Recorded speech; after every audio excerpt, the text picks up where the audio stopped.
Imagine a beautiful orchestra prepared to perform. There are violins, there are trumpets, drums, flute, cellos, and dozens of other instruments. And you just watching, looking at the arrangement of all these different instruments, and you are saying, oh, I'm going to have a good time once these people begin to play. Each one sounds different. Look at trumpet, look at flute. Each one has its own unique role. But the moment every musician decides to play a different song, the music disappears, and all that remains is noise. The problem isn't diversity. The problem is disunity. Lesson 3 for this week's lesson is tagged Unity in Christ. Unity in Christ. The same is true of the church. The example I gave, the same is true of the church. God never intended his church to be made up of people who look alike, think alike, or have the same personality. No. Instead, he calls people from different cultures, backgrounds, and ages, and experiences to become one body with one head, Jesus Christ.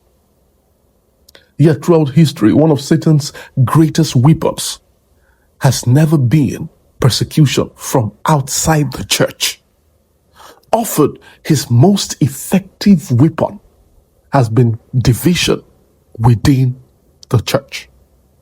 And that was exactly the crisis Paul faced in Corinth. The believers weren't arguing over major doctrines. They were arguing over personalities. Some proudly said, they declared, I follow Paul. Another one said, I follow Apollos.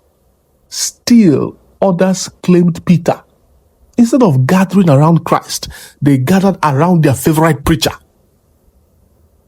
And please, I want to say this. If there come a time where you have to gather around me, please, it is not of God. I didn't send you. Instead of building God's kingdom, they were building camps. Does this sound familiar? Even today, churches can become divided by favorite pastors, worship styles, ministries, traditions, cultures, generations, and personal opinions. We may not say I am of Paul, but we sometimes say I am in pastor so and so group. Our ministry is better than theirs.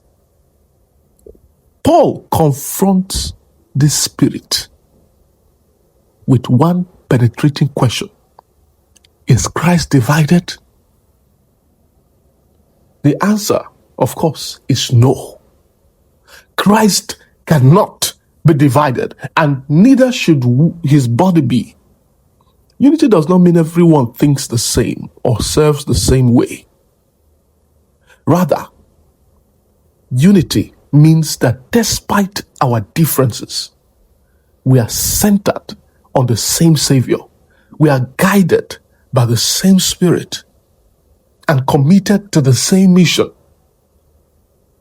The cross reminds us that there's no room for pride. At Calvary, every believer stands on level ground. The ground at the foot of the cross is the only place where genuine unity can flourish.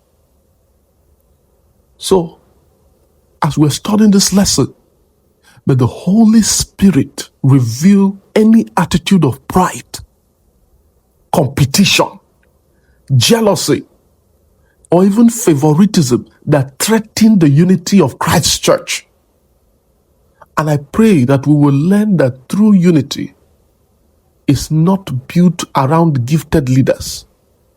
Though we support those who are in power, it's not built around popular personality or personal preferences. It is built around Jesus Christ and Him crucified. Before you leave, I'd like you to type on the chat, we are one in Christ.